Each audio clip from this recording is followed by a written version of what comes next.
Sky, I don't think I could hear you. And hello, everyone. This is our generation. Can you hear me now? Yeah, I can hear you now. And we're going to be doing this alternate hangout with my friend Scotty M, as many of you guys have heard of. He's an economic expert. Yep.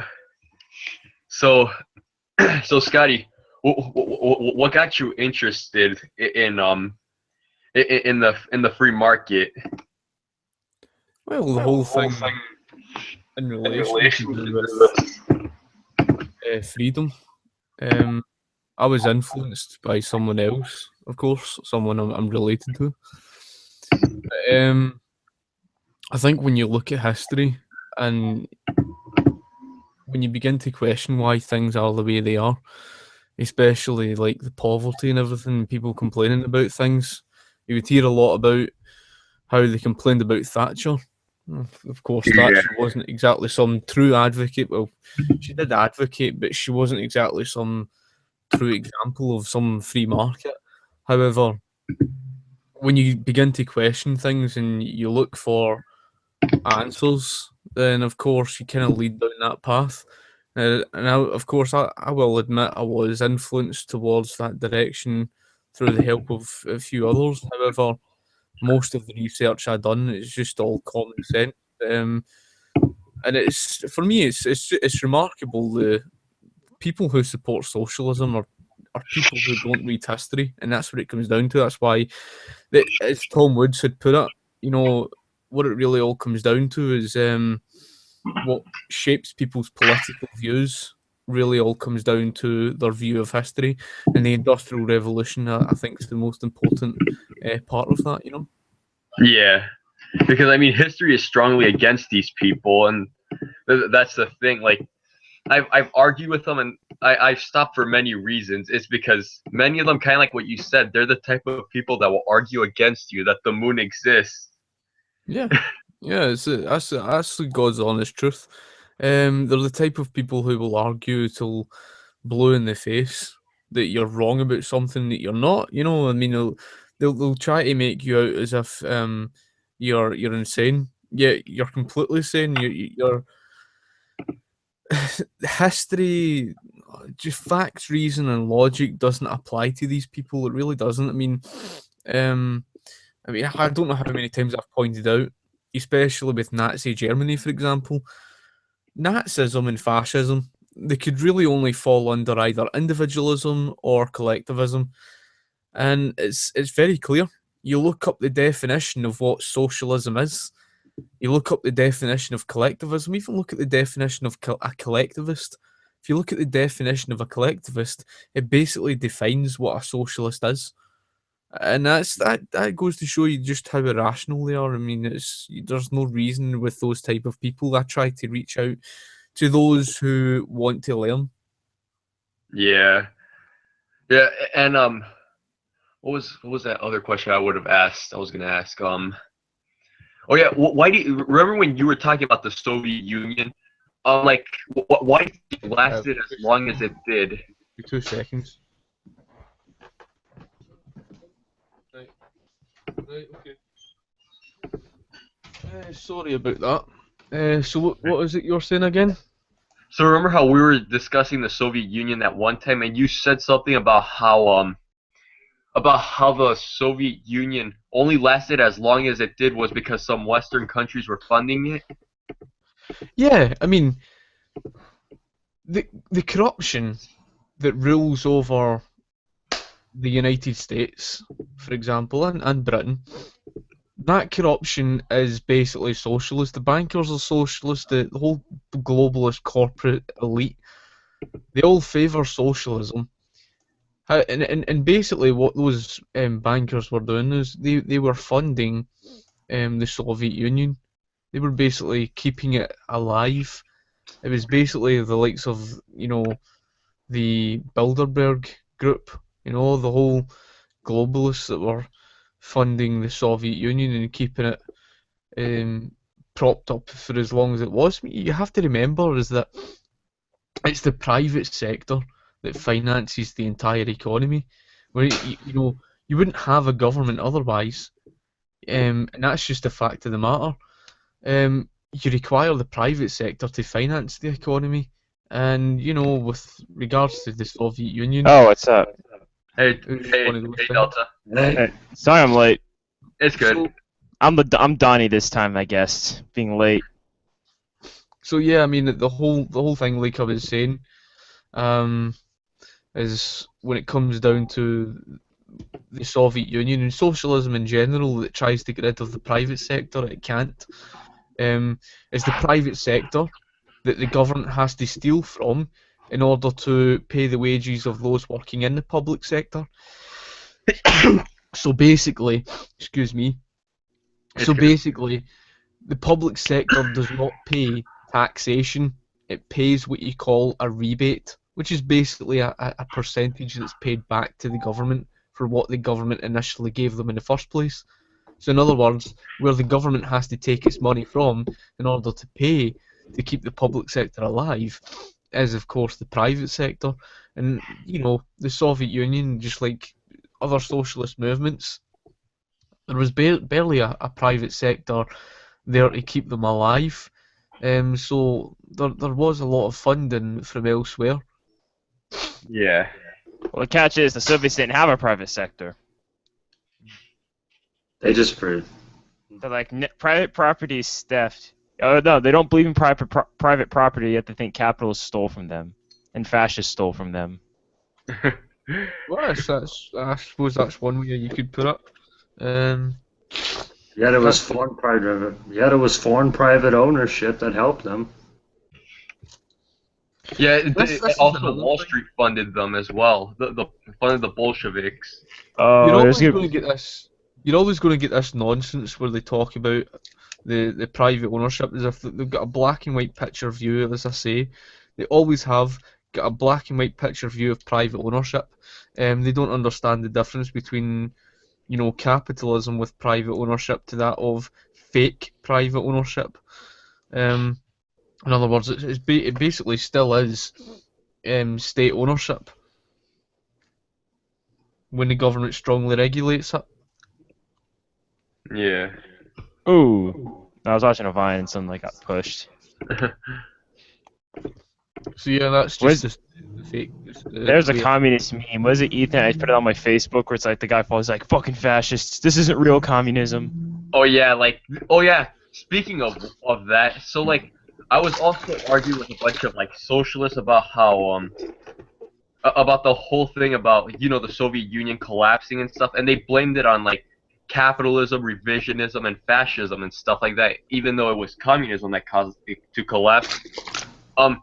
But they tried to say that Khrushchev was a revisionist. What do you guys think? Don't you mean Gorbachev? Yeah, Well, but they think that it turned into state capitalism as soon as Khrushchev got to power, according to them. Which I actually liked Yeah. Khrushchev when I was a socialist. I said he was much better than Stalin, though. I go, oh, I cry every time. You have to look at it this way. They wouldn't have liked. I mean, I can't. It's one of these things that when the Soviet Union was coming to a collapse, an end basically. The guy that transformed and changed the USSR away from that communism Gorbachev. had visited the United States of America, and when he saw how organised the stores were, he couldn't believe his eyes. He couldn't believe how the market could provide all of that in such an orderly fashion. Because, Oh, you mean Boris Yeltsin? yeah. So basically, it was him that made the transformation. However, it's kind of like China. China accepts the fact that the free market works. They accept the fact that when it comes down to it, when you look at Hong Kong, for example, they know it worked.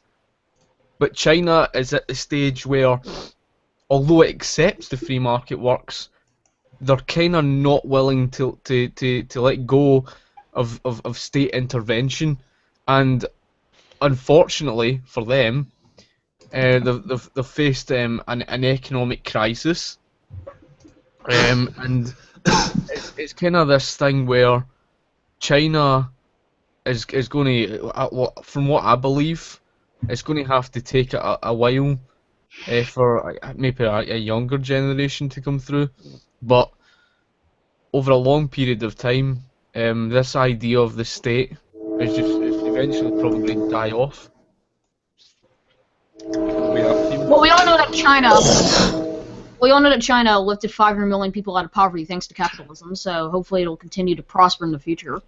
I wouldn't call China capitalism, really. Well, it's not capitalist, but it's No. introducing elements into free I market. don't want get rid of communist government, reinsert Kumtang. I think I'm okay.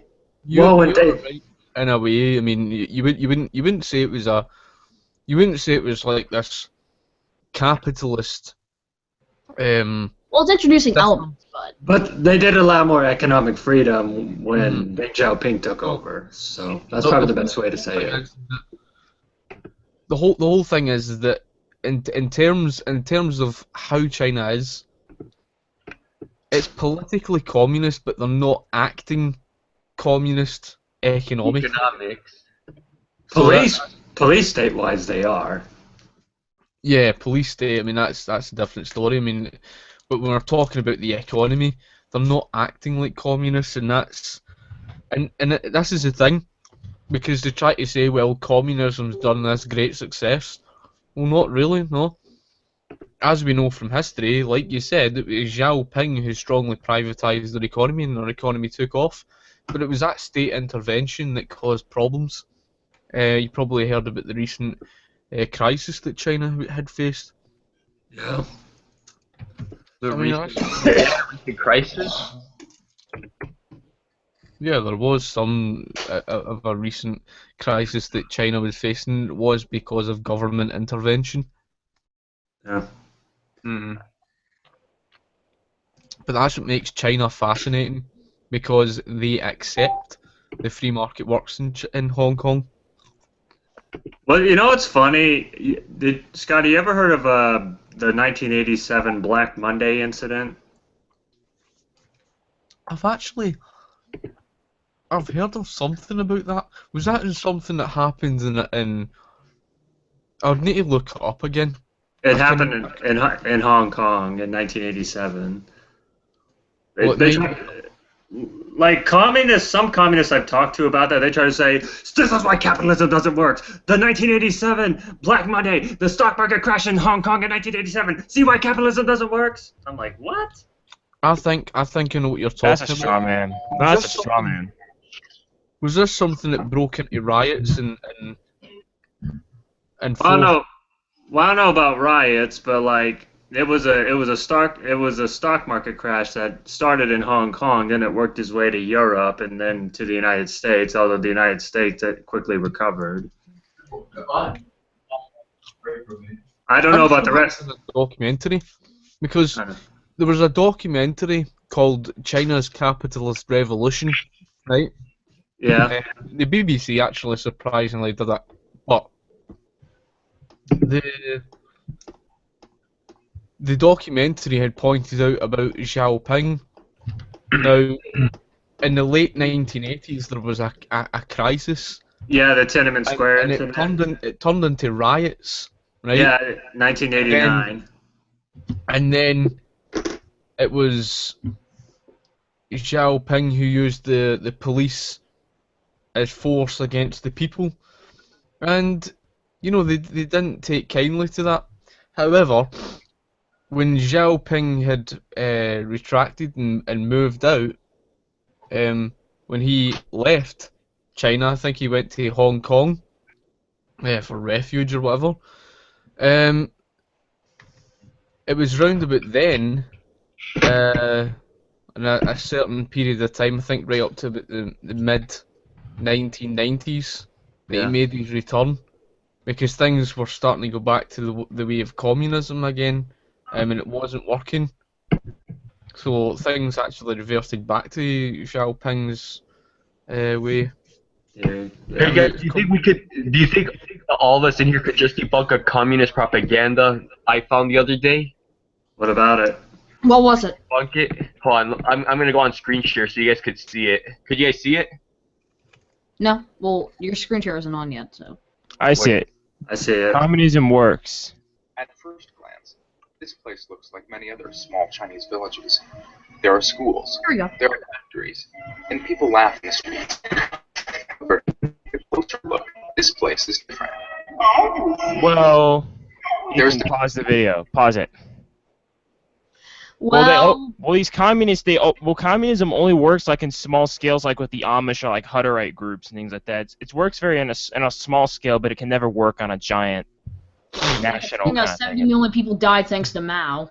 But even then, even in the Amish community, they're not being controlled by communist governments. Well, yeah, I'm not saying like it's like the final stage of communism, what Marxists want, but then there's all kinds of problems still in it. There's a lot of myths about that. And right here, you could hear that they're being backed by the Chinese government at the beginning. Well, of course they are. They have kindergarten schools in China where they study about Mao and how good he was. And No, he didn't do nothing. It's all Oh, the propaganda. government indoctrination of the children. Save Yeah, all the children, please. Yeah. Government- But the God. funny thing is, though, I had the same communist Dindu we were talking about yesterday showing this. The thing is, this is just a small area where communism is supposedly working, even though they're receiving subsidized by the Chinese government and taxpayer funds. But the thing is, it's a small area, but it's nowhere one-scale nation. Yeah. It's pretty retarded. Communism works here. It's like it's a Didn't work small in Soviet scale. Russia. Didn't work in North Korea, Cuba, China, and it won't work in the U.S. I can Oh, tell you. especially not in America. It didn't even work in Vietnam because after the Vietnam War, like a decade later in the 80s, they came up with a ideology called, I don't know how to pronounce it, but I think it's Duyang Moyang, where it's kind of like where it's a socialist-oriented economy, but it allows privatization to exist because they knew that complete government ownership, that's not going to work. I think the all the way. 80s they had it centralized, and it was like around the 90s they started. I know like around 2000s they started doing It's like it's not just a failure just because of It was in For example, 1986. Well, hell, they can't even feed their own people half the time. Yeah, I mean, it goes outside the bounds of human nature, right? In terms of like this utopia where they can try and force everybody to be the same. They try to deny that, but it basically is. But as I've mentioned many times before, the main reason why socialism, just communism, the main reason why it just cannot work is the central planning problem, and that is in relation to the economic calculation problem. You cannot, without the information of prices, you cannot allocate scarce resources to the market efficiently. You just can't do it. It's impossible. We need to redistribute the wealth. Yes, No. the rich make more than we do, so we obviously are entitled to some of their wealth. Want to hear Give my me- message give me to that. want Give to me hear that the through message Fitty. to Bernie Sanders fan base? It's an 11-second message. I gotta Hello? no. Give me that 350. I'm entitled to that. If it wasn't foreign investment, North Korea would have collapsed right away. Because a lot of communists I talk to say, well, if communism is so bad, then why is North Korea still around? That's because they get financial aid from foreign countries like China. Yeah, They even considering get it all, from all us. the people are starving. Yeah, and even though like North Korea privatized its land and stuff because to prevent all the famines from happening, so they started that's privatizing. funny. Even though they're like death to U.S. imperialists, they're getting like money from America, like food and shit. I think we cut it off. Well, I don't know about that, but they are getting financial aid from China, at least. We were giving them stuff at one point, but it's like you hate us so much, why are you allowing us to give you stuff? And not only that, South Korea, the North Oh, Koreans, South Korea was even allowed to set up factories in North Korea. Oh, the South's like trying to invest in there, and Yeah.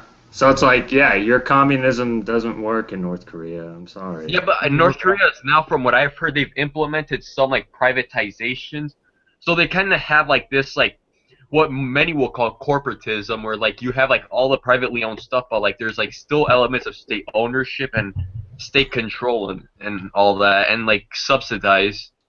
Yeah, just like socialists run Nicaragua. It's like I say though, the reason why you end up with that is because of the fact that you cannot finance an economy without a private sector. You just can't. So that's the reason why. That's probably why the European, so-called European socialist countries are doing so well, because they got capitalism working in the background. Well, yeah, that's the thing though. I mean, they're not like the Danish Prime Minister came out and told Bernie Sanders, Yeah, they're not socialist. You know what I mean? yeah. Wait, Bernie Sanders? Don't you mean Delta? Play the drop. Bernie Sanders. But here's the Please thing. don't. I thought you were actually using sound effects. Oh, I was. My phone was like off, or was it? It's No, it all was. down to the very fact that at the end of the day, when it comes down to a country like Denmark, yes, they've got extremely high tax rates. Sure, they have the massive big welfare state. However, the welfare state is not, synonymous to socialism as such. The high tax rates are socialist, right? However, here's the catch. Denmark has extremely low levels of government regulation. In other words, the market's strongly self-regulating. They have low levels of government interference. They have almost no government protectionism. They have strong market freedom. In other words, they have strong free market principles. Now, I'm not saying they have a free market, but in their mixed economy, they have strong market freedom, and that's why they've been able to sustain themselves for as long as they have. But Unlike the U.S. Which, yeah, but even then, Denmark is not sustainable in the long term. That's getting really annoying, bro. Yeah, I know. But the U.S. is filled with so much regulatory red tape that if we were to implement socialist policies here, then this wouldn't work. We're already 19 trillion in debt thanks to this, so we don't want to spend any more public spending.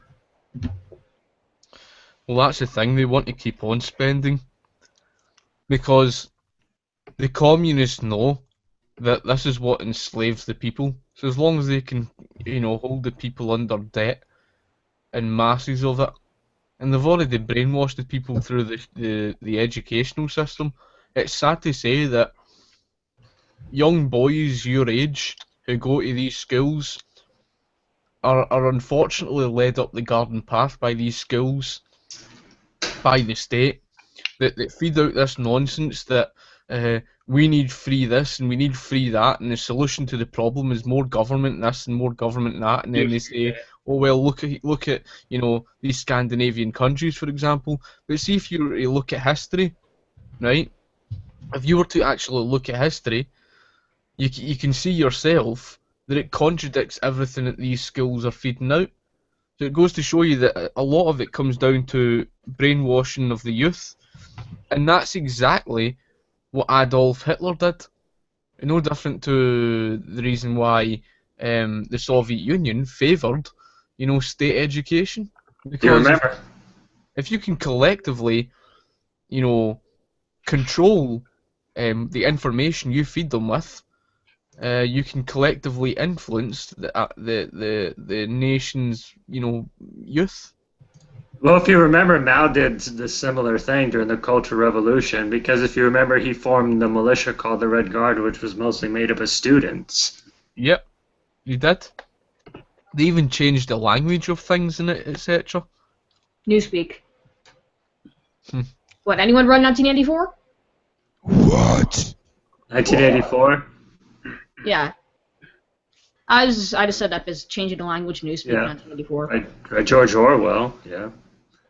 We must do the blood of the white devils. I also remember the 1984 presidential election, studying it. Like, go study. Ronald Reagan won. Like, just go look at the map and see how Ronald Reagan won. Yeah, Like, and the it was- debt increased like 10 times the size. Yeah, and the debt increased like 10 times the I was size born in previously. 1984 as well. Yeah, during the 1984 election between Ronald Reagan and Walter Mandel. Well, we all know Reagan won, but just go look at the map and see how bad Walter Mandel lost. Like, it wasn't even close. Like, Ronald Reagan just swept the country. Every state, like, I'm talking like sweep. Reagan just like the entire map was red except for Minnesota and D.C. My own country at the time, of course, in 1984, was the year of the miners' strike. funny enough, you know, all the miners' strike that came about, and then in 1985 when it closed down, you know yourself, from 85 to about 90, the unemployment levels dropped, and that was around about that same period. But they say it was Margaret Thatcher's fault.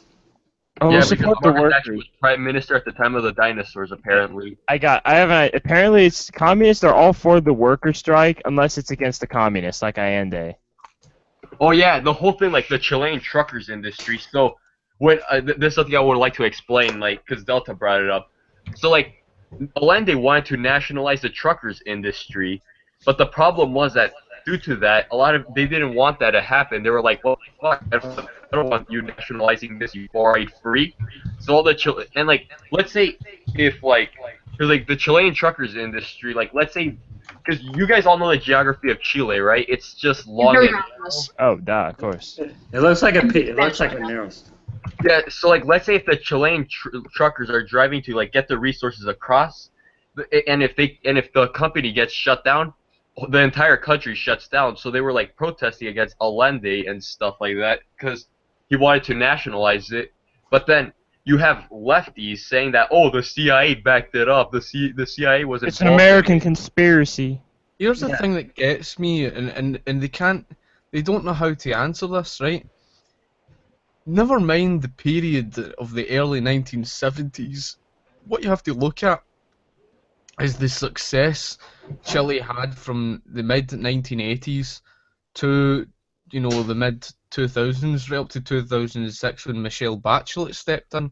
Now, Michelle Bachelet is a hardcore socialist, and she even said herself that she was not willing to roll back the free market because of its success. In other words, this is a hardcore socialist admitting that the free market was a success.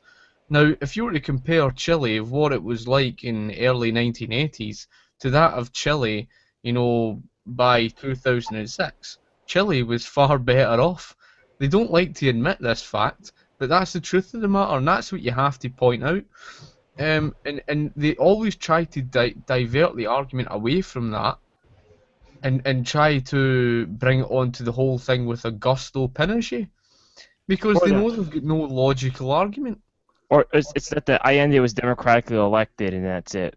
Yeah, And this here's is an another argument. Have you noticed that leftists cannot name a single good thing Allende did for Chile? All they do is brag about how he was democratically elected. Well, here's another thing you have to point out.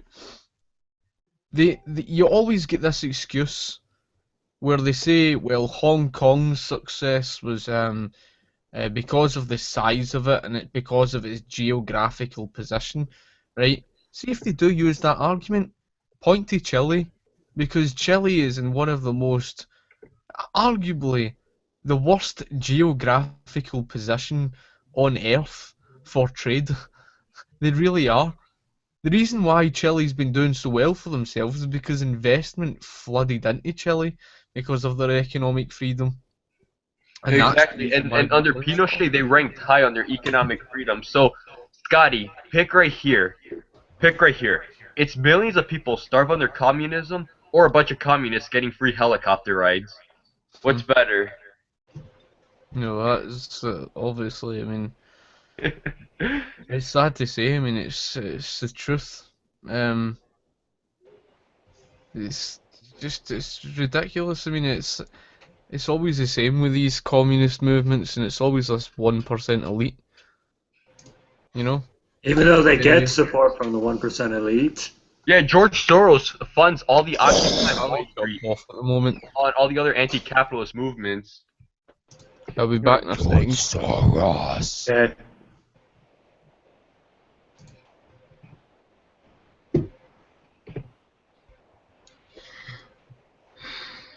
Oh, I found a thing that tells the cost of Bernie's entitlement programs. A little image.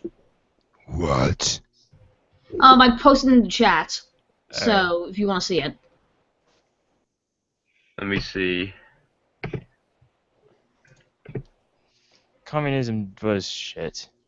Oh, it worked so well. No, I'm sorry. What the hell? Free Medicare 15 trillion, free retirement 1.2 trillion, free infrastructure 1 trillion, free college 7 to 725 billion. That's the Free thing. family leave. What the hell? Nobody can afford this. Yeah, especially considering how we get a lot of money from those industries, so many people won't take that factor into account. And plus, that's for additional cost, and that's over 10 years. So in total, the average additional cost per year will be 1.8 trillion. When we're already 18 trillion in debt, and we're not. If we don't raise taxes, which we eventually will raise taxes, then our debt will double over 10 years. Only Trump could give him a free helicopter ride. Yeah, he needs to get a free helicopter, right? I like some of the free healthcare things, but I know with like socialists, it never works. Yeah, no. Apparently, did you hear Vladivostok when he was talking about free healthcare and how they organize it by, I think, priority, like if you're sick or dying, like how he's from Canada. Or it's like they don't take condition into account or something like that. Yeah, it's really stupid. They just let the free market decide and left it up to them and decided that, you know what, we're going to let the small businesses compete for more innovation, lower cost, instead of us having to go into the system, not opt out. I'd choose that. Fortunately, you don't have that because we're in corporatism right now. Hey, Soldier Stone, do you want to see something that's gonna trigger you? What is it? Go ahead. Just watch this. Hold on, let me find it. Did you guys see my screen? In October 2015, a Gallup poll found that 58% of Americans had favorable views about the National Rifle Association. This is surprising, as a recent mass shooting in Oregon was followed by calls for stricter gun control. I've seen this.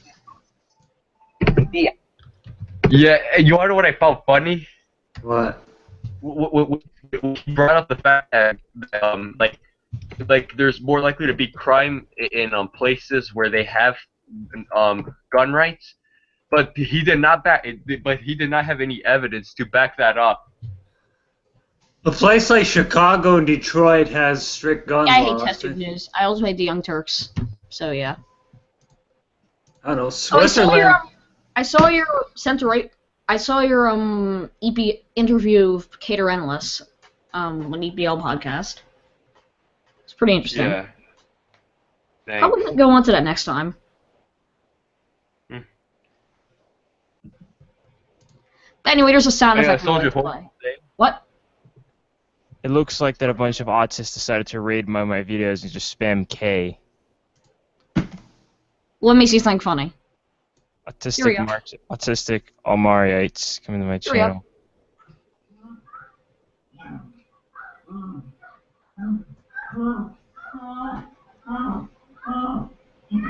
Pond 5.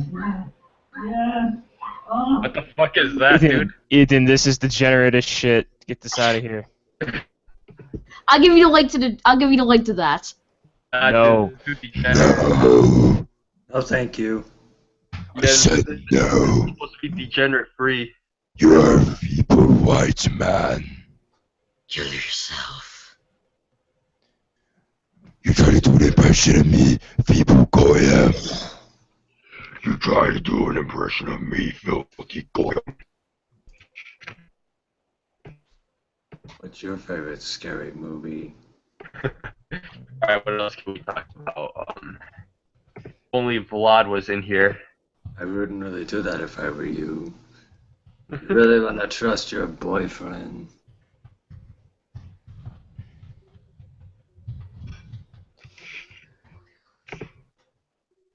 What's your favorite communist propaganda movie? Oh, What? What? I was saying communism's terrible. No, it's just like that's what I would like. You should just call up a leftist and ask them that question with a ghost face also voice. mostly it's like I'm not and never have been a man of the right. My position was on the left and it's now in the center of politics. Which that's what fascists are, centrists. But people go, no, you're far right because you're social, economically center. Third way. Just say you're third way. Third way, center. Which that's the middle technically. Yeah, third way. Yeah. Third position, third way. Well, there's third way and third position. Third way is always like there's it's synonymous. Surprise, Sydney. Anyway, what's your opinion on how the majority of kids nowadays tend to be rooting for Bernie Sanders when in actuality they know nothing about economics and just say because he's cool? Oh, I want free stuff. I want free healthcare. Yeah. That's because they're cuckolds. Yeah, they're cuckolds and like fags. They just don't know any better and they don't care. They're a bunch of homos. That's also too. Yeah, we must lynch all the... Never mind, but... Great, this now it's just starting to turn into Team of Dicks, episode 3, but... Oh, that's you. It's time to throw them all out of helicopters. That entire freaking Dicks is full of cuckolds. It's like, I think I'm done with that. Here's the thing, though. I'll stick to my alt-right shit. Like, none of them can ever, like, name anything good that Bernie Sanders is doing good for the economy. Like, just fucking homos. Sorry. Oh. Yeah, exactly. They cannot name anything good that he's doing. All they do is say free stuff. Free stuff. Give me that 350. What do you think of all of them? I know, apparently quite a few people in my school say guns should be banned. Well, what's funny is that they never used a gun before. Yeah, because they're scared little sissies. They're cucks.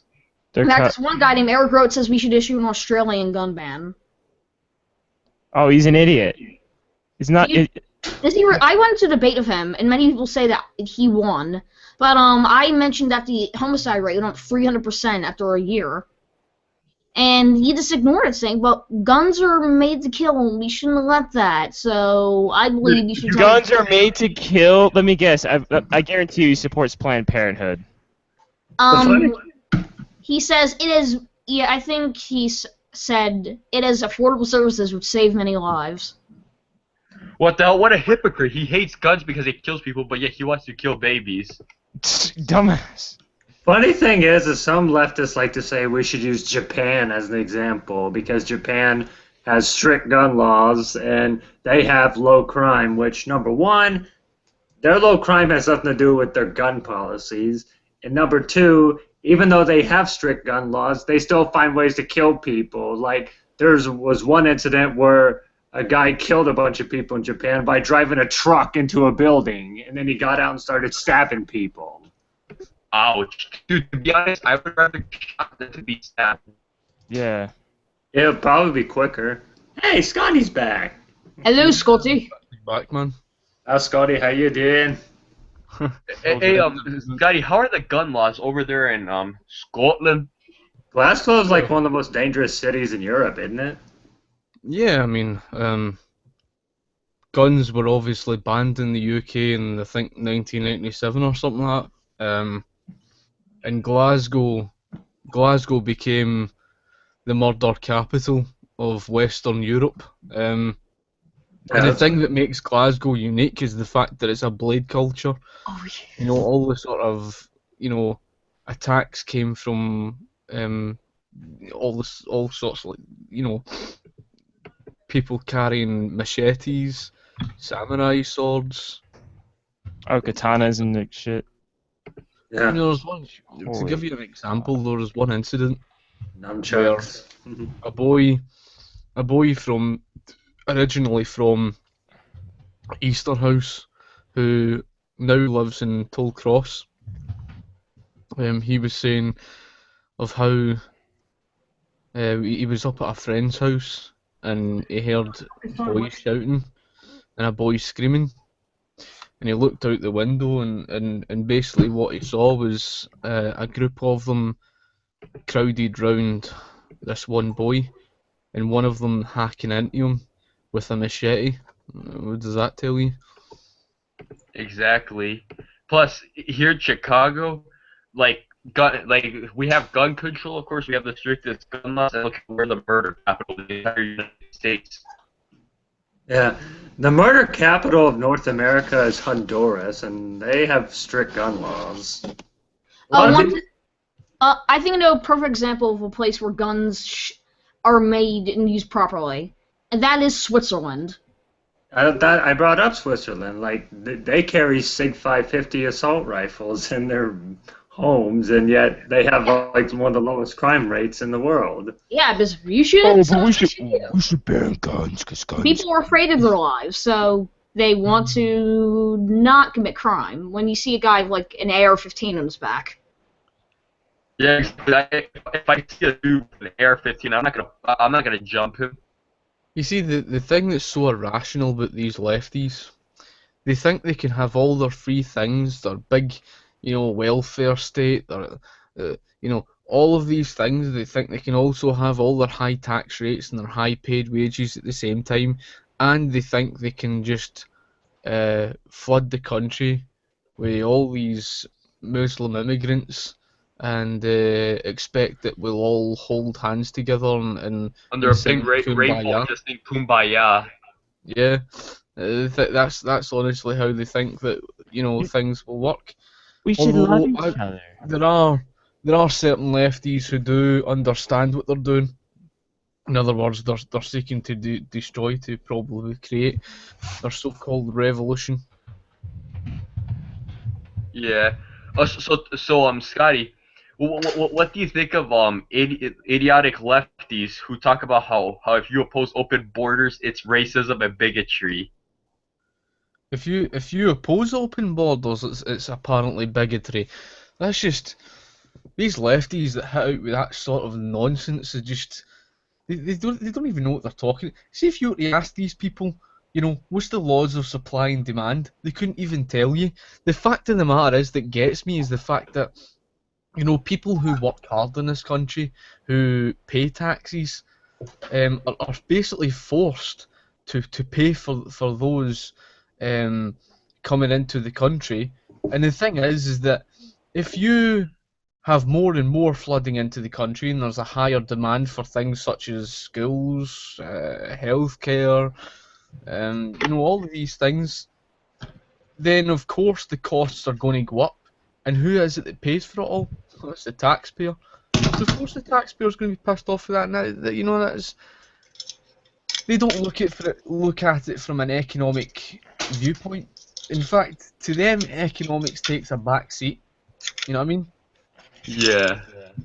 Well, except if you're a commie, then you like fetishize the living shit out of economics. Everything else is irrelevant until because everything comes from economics. It's like it's cringy. Yeah, and the thing about that is, like, let's say you're a country who's holding up the values of freedom and liberty, but then you have people coming in on mass amounts and they're opposed to those values. It's not going to end well. Just look at what's happening in Europe. Yeah. I believe that we should just throw Merkel to a pile of Syrian refugees and watch what happens. I'd laugh. Just take it on a helicopter. Yeah, we should give her a free helicopter ride. And just drop her over just for white genocide in Germany. So, Scotty, I know this is a bit relevant to you. What's your opinion on the European the Britain EU referendum that's going on right now? The whole referendum, it's a good thing, of course, there is a referendum coming this year and this summer. That's a bit of a surprise, because at the end of the day I thought that was going to be held till late 2017. I think it's because of the pressure with what's happened with regards to the immigration problem, especially what we've seen in Germany. Then of course they've been pressured to bring it forward. I'm not going to build my hopes up. Something tells me they're going to try and fix the referendum. These commissars, they're not people who will respect democracy. In other words, regardless of what the vote will be, they will, they will show their true colours, I think, of how anti-democratic they really are. I mean, they did it in the Lisbon Treaty in 2008 with Ireland, and the thing is that it's one of these things that they heavily rely upon Britain.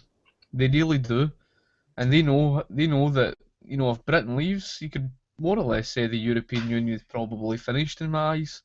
I don't see the others willing to stay part of it either. I mean, and there was the vote recently, just there last Wednesday there, I'm pretty sure. I think it was the Dutch or something who voted on the Ukraine thing. They overwhelmingly voted, in favour of against, and that won't go down too well with the whole European Union. That won't. At the end of the day, I mean, they're really going to try and fix this, but it's good news that in Britain we have a number of top politicians who are favouring to leave the European Union, so it's a pretty serious thing. You can look at it from that aspect, but leaving the European Union is just the tip of the iceberg. There's a lot more to do after that, and people don't understand that. But it's a big, big step. To get out of the European Union is a massive step. Yeah, for the Brits, they have Nigel. For the us Americans, we have Ron. So I guess you could say, vote UKIP. I guess for Nigel Farage is a huge racist. Well, there's Daniel Hannan in the Conservative Party. You can't barrage the Farage. I admire Nigel Farage because of the fact that he does speak the truth with regards to he is anti-establishment. I don't believe he's speaking 100%. I don't believe he's. It's hard to word it. I don't believe he's telling the people 100% stuff because of the fact that a lot of people wouldn't understand.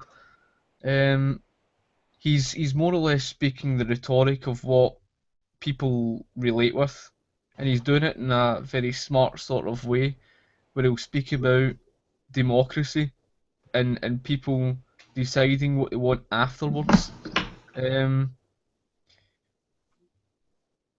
But that's the thing, I mean, when Nigel Farage even spoke about the PFI failure with regards to the Labour Party with healthcare, he understands the difference between the free market and, of course, corporatism. He doesn't like speak about free market healthcare. I think because of the fact most people don't understand what it is. If you're going to try and garner support in favour to leave the European Union, you're going to try and, play smartly to try and win over as many people as possible. And he's done it. He's done it very well. He really has. Because let's face it, if you were to try and tell the people the truth, not many people are going to vote for it. Sad to say, that's the truth. I mean, you look at the main reason that you're hearing people vote and leave is to save the NHS.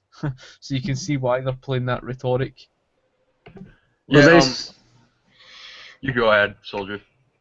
Well, there's a saying that the harshful truth is more painful to believe than a precious lie. Yeah. So speaking about That's true. Vladivostok was explaining this about Stefan Molyneux, how you know how they live in Canada where they have like universal health care, and like when Stefan Molyneux had cancer, he went around looking for like healthcare in Canada, but he wouldn't get treated for it because like the doctors had absolutely no incentive. But the minute he came across the U.S. and got healthcare here, they were able to give him surgery for his cancer. It's the truth. It's the truth. I mean, it's one of these things that people don't realise that the NHS, with regards to its failure on things like heart disease treatment and of course cancer treatment, and they don't understand that the failure of the massive big long wait lines wasn't just something recent. I mean, it's been going on for years, ever since its inception in 1948. And the failure all again relates to the economic calculation problem because the government just doesn't understand the needs and wants. It doesn't hold the information of profits and losses.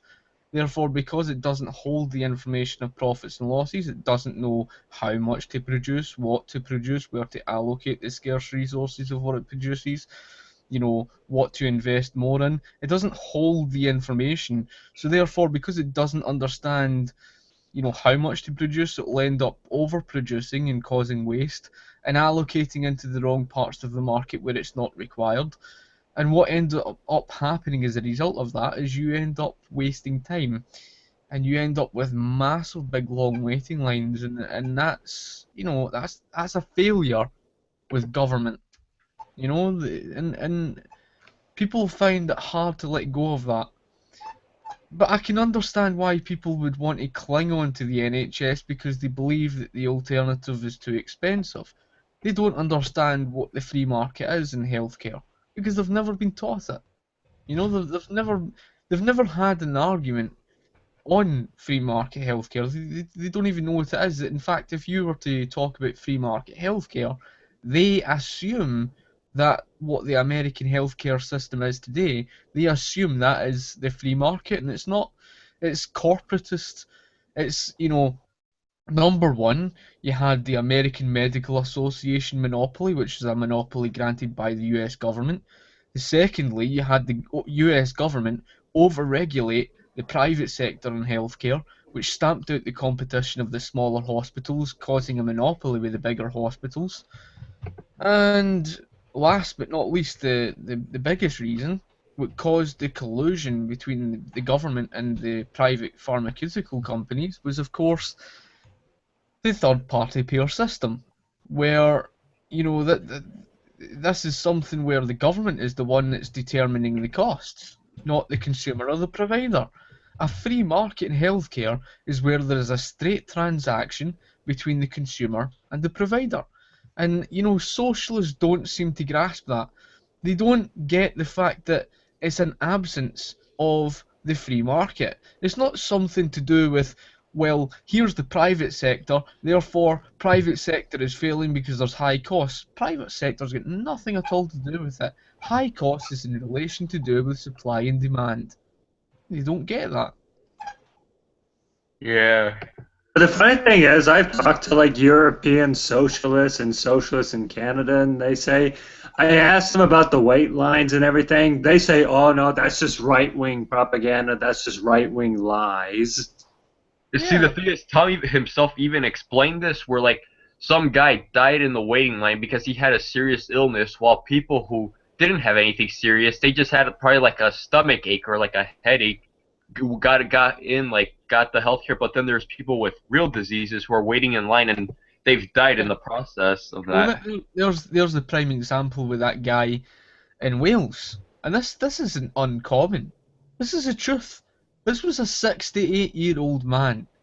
A 68-year-old man where his wife had phoned for an ambulance 5 times. 5 times, for Christ's sake.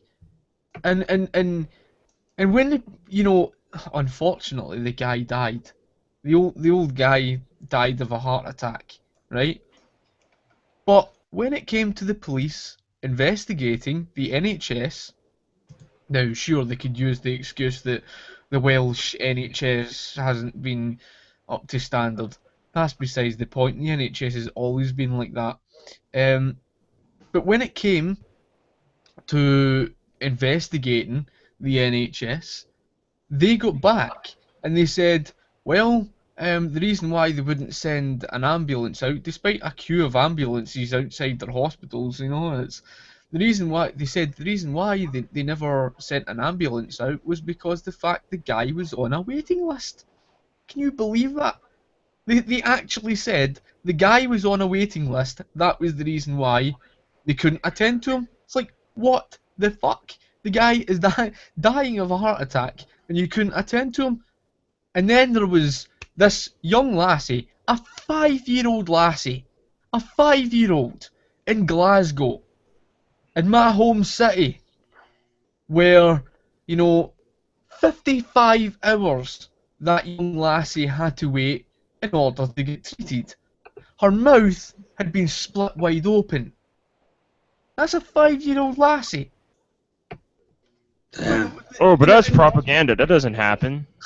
And that's... Yeah. Now, don't get me wrong. The U.S. free market healthcare system ain't perfect. That's far from it. In fact, it's not really free market at all. But I don't get people can worse prices, and so you can opt out of the system, and anyone can get healthcare anyway. Why don't people understand that? Probably due to the education, the biased indoctrination by the left. That's what I'd say. You're right. You want to know why these politicians defend the NHS rhetorically through word. They'll defend the NHS, but behind closed doors they'll do the opposite. You want to know why that happens? It's because when it comes to politics, and most people do not understand it, most people don't get the whole political thing, right? So they'll just call them liars and all the rest of it. Sure enough, they are liars, but here's the thing. It's impossible to make the NHS work. It cannot work, right? It cannot. And it requires money to pay for it. Money which the government doesn't have. Not even if you leave the European Union. They still won't have the money. The only reason why they feed people with the rhetoric that they'll do such and such, and they tell them all these promises, is so that they'll vote for them. Because you can't tell people the truth. Because people don't like the truth. They won't accept the truth. And they'll go up in arms about the truth. But I can understand, and I can, sympathise with people with the threat of the British healthcare system becoming corporatist, because then you will see the costs skyrocket. But they don't understand that it's not as black and white. It's not as simple as saying, here's the private sector, that therefore there's higher costs. It doesn't work like that at all. I mean, the American Medical Association monopoly was a prime example of this. In 1904, the US government granted them a monopoly. Basically, between 1904 to 1907, they were forced to close down 25 medical schools. Now, that was a 50% reduction in medical doctors, right? And then another, 10 medical schools were closed down between 1907 to 1910. So that was about 35 medical schools in total within the first 6 years closed down. Obviously, the first 3 years you saw a 50% reduction in medical doctors. Now, between 1910 to the mid-1990s, you saw a vast increase in the US population, right? So when the US population vastly increases, you're going to have a higher demand for medical treatment because there's more people demanding treatment, okay? So because there's a higher demand from people seeking treatment, and between 1910 to about 1996, you saw, in total, 168 medical schools closed down, right? That means, because there's fewer medical doctors available on the market, but a vast increase in demand for medical treatment because there's a higher population, there's a higher demand, because it's harder due to the fewer medical doctors available, then there's a higher cost. But who was it that engineered that? Who engineered that? The US government. So when people think it's just a thing where they think it's just a case of, here's privatization, therefore there's higher costs. It doesn't work like that. It doesn't work like that. It's all to do with supply and demand.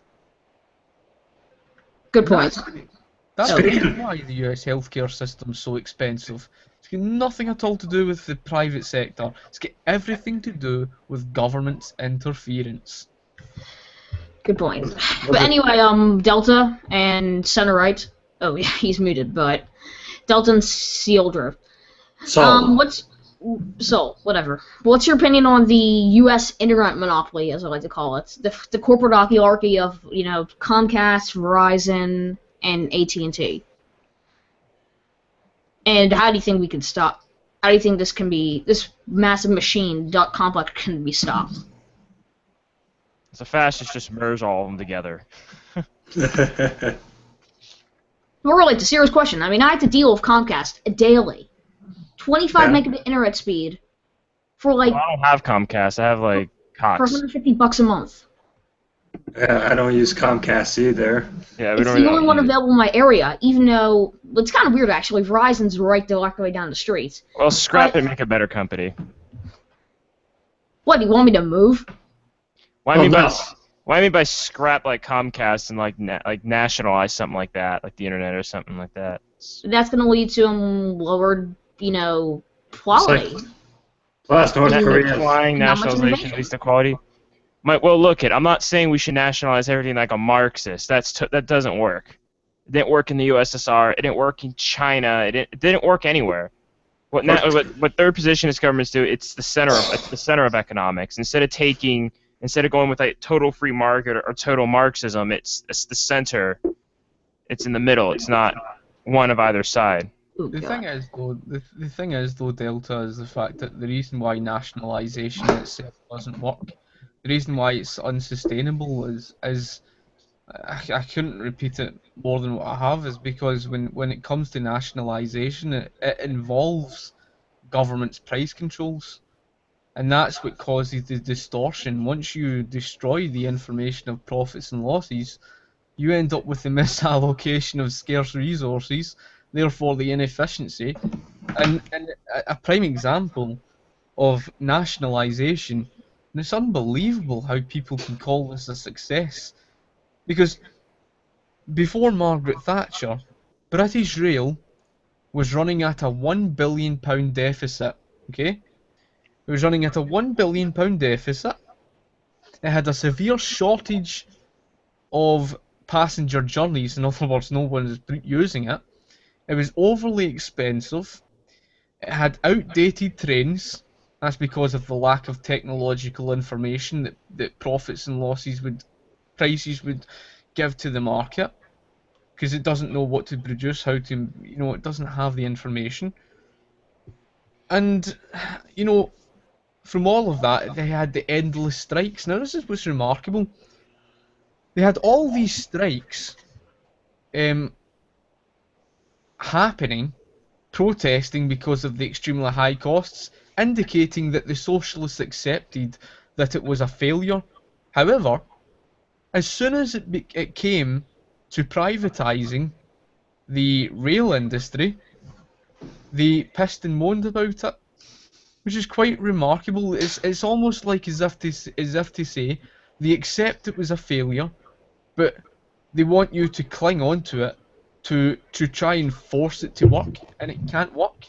It's impossible because nationalisation involves the government's price controls, and when the government, is involved with pricing, it won't know the information of profits and losses. It can't calculate it. Therefore, it ends up with the central planning problem. And this is why, no matter what it is, you end up with the disaster. Even the nationalisation of the grid in the United States, what did that lead to? The 2003 blackouts. Not remember that? That's what led to the blackouts. It wasn't because of some deregulation. In fact, it was over-regulated.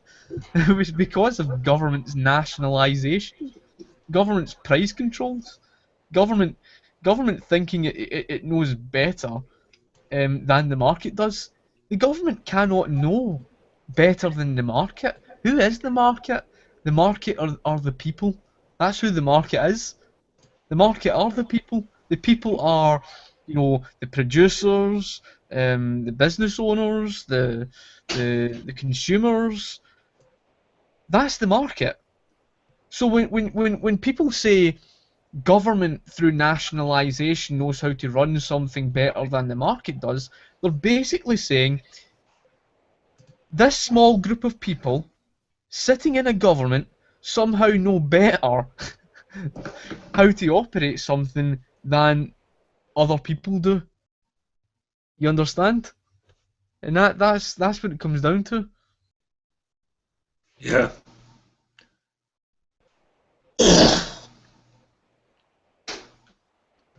Wait yeah, a I minute, mean- what's that? What?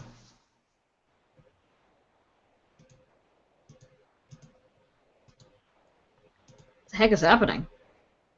What? Oh, Delta? Oh no, it was my internet. I was getting disconnected. Oh, I got muted. Yeah, I was muted for a second.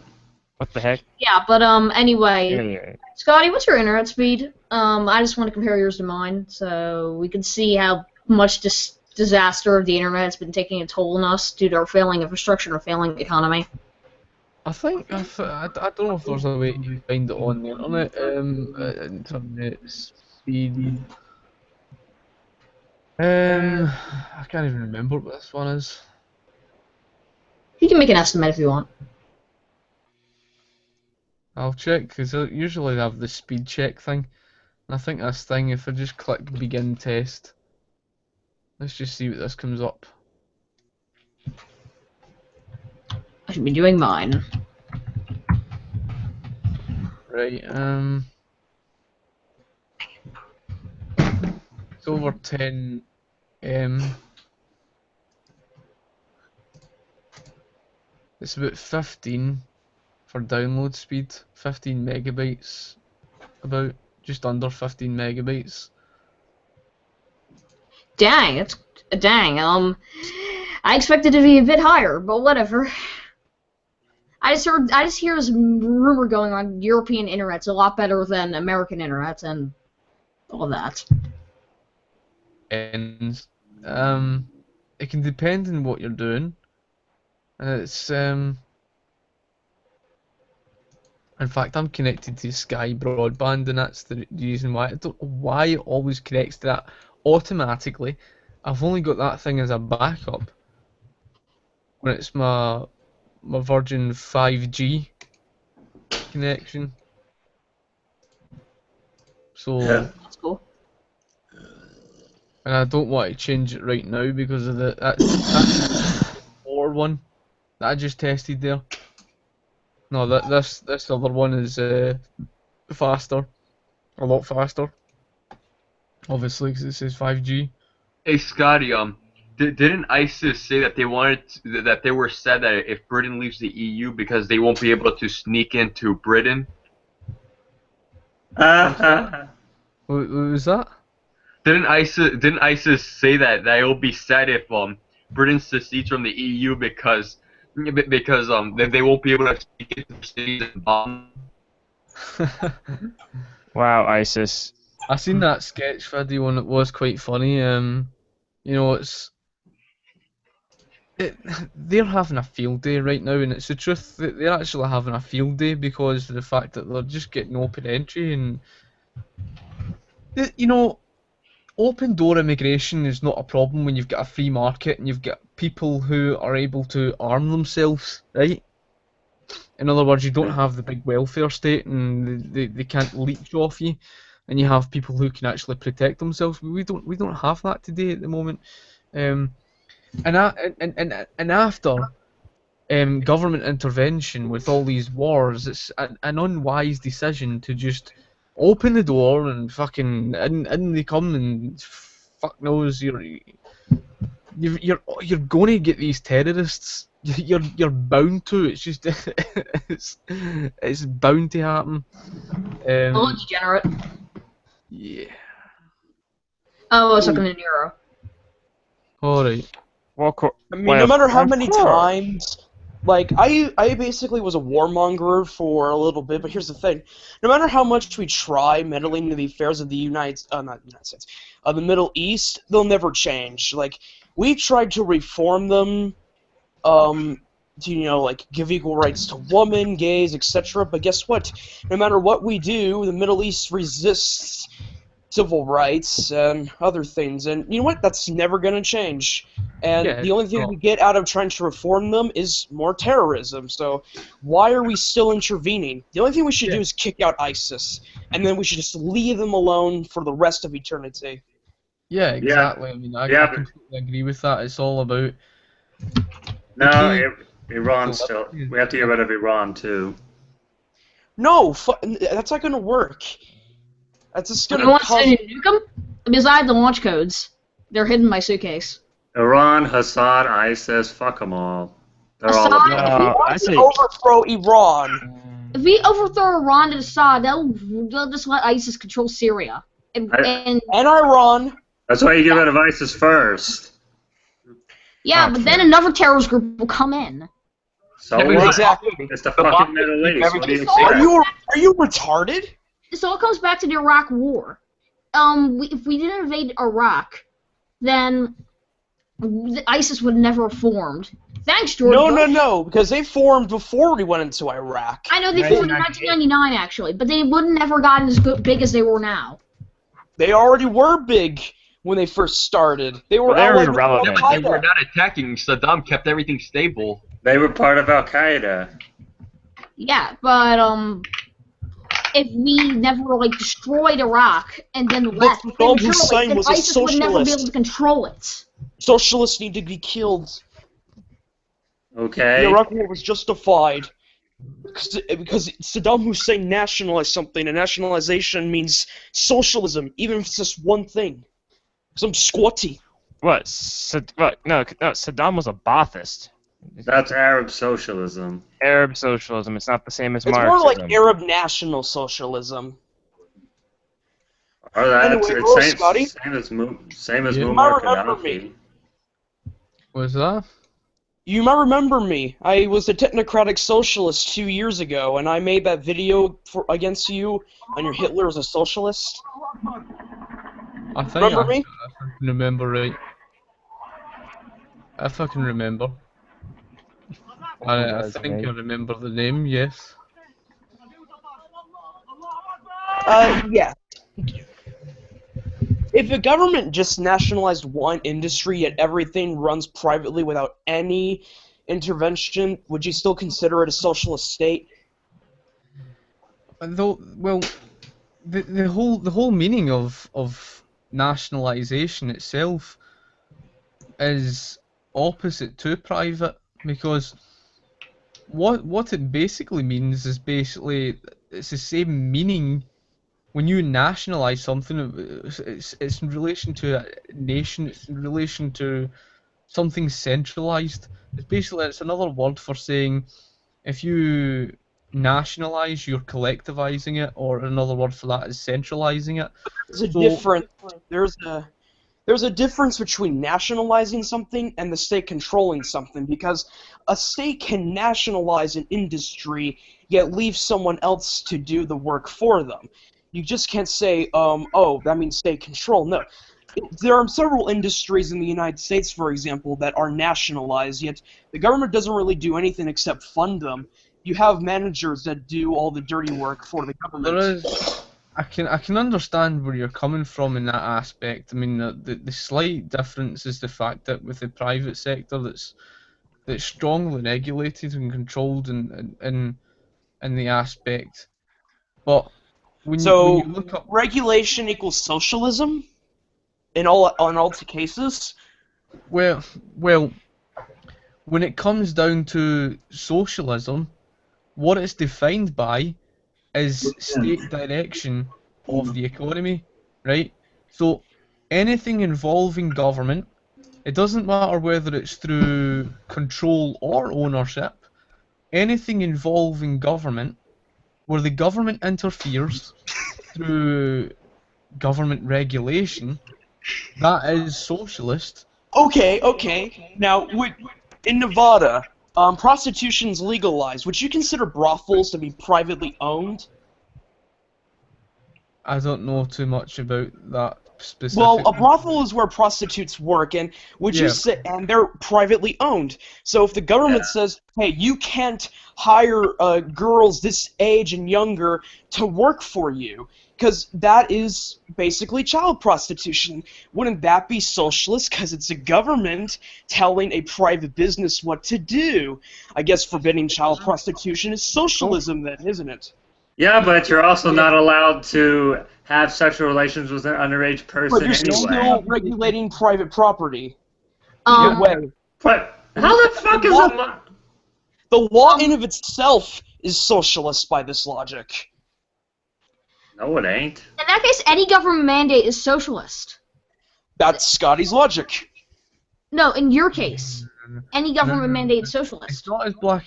Listen, it's not as black and white as saying, you know, it's as if to say something socialist is something 100% fixated.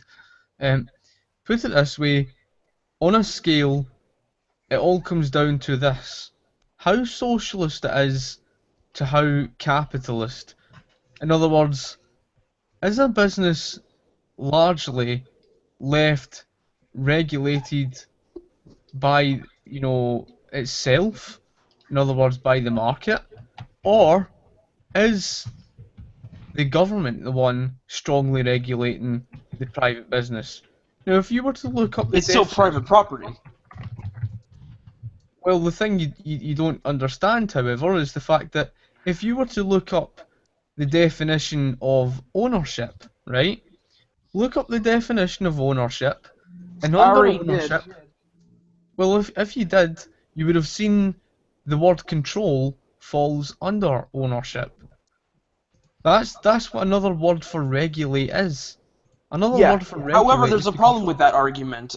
A word can be synonymous, but it can also have several meanings that are contrary to that synonymous definition. If you want an example, feminism has multiple definitions in multiple different dictionaries. One definition of feminism states that it's for equality of the sexes, while another definition states that it is only to advance the interests of women. So one definition implies female supremacy, while another definition would only be applied if we lived in the 1950s. So, in reality, just because one definition of ownership is synonymous with control does not automatically mean that in all cases ownership and control are different. Because, for example, that I can own a book, but my friend can control it. Okay. That is for borrowing. Is borrowing? Okay, hold on a second here. What if, like, for example, right? Let's say, for example, I was the one to regulate what socks you put on in the morning, right?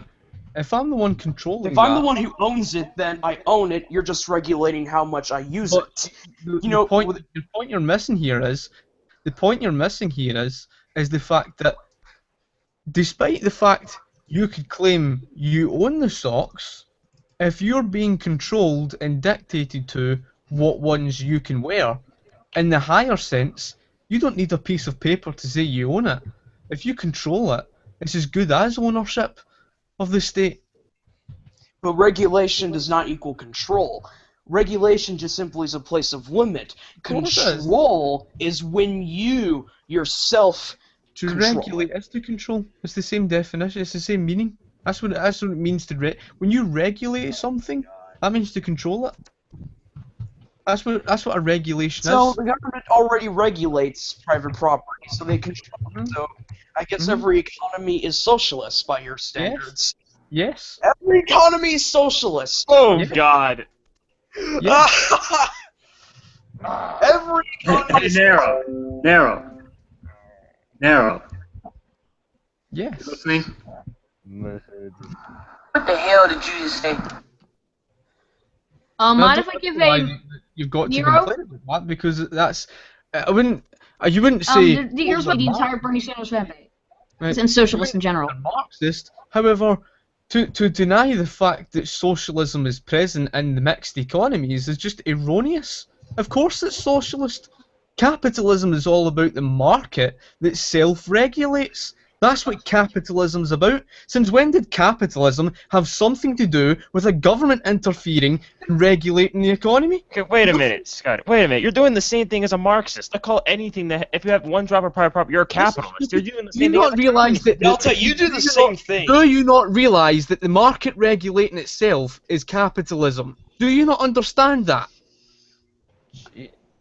I'd say it is capitalism, but I consider capitalism to be more of a market. Whoever says that, private companies. What if, Scotty, hypothetically speaking, if someone says that the government regulating a private business is something capitalist, they clearly don't know what capitalism is. Capitalism is about the separation of the economy from government.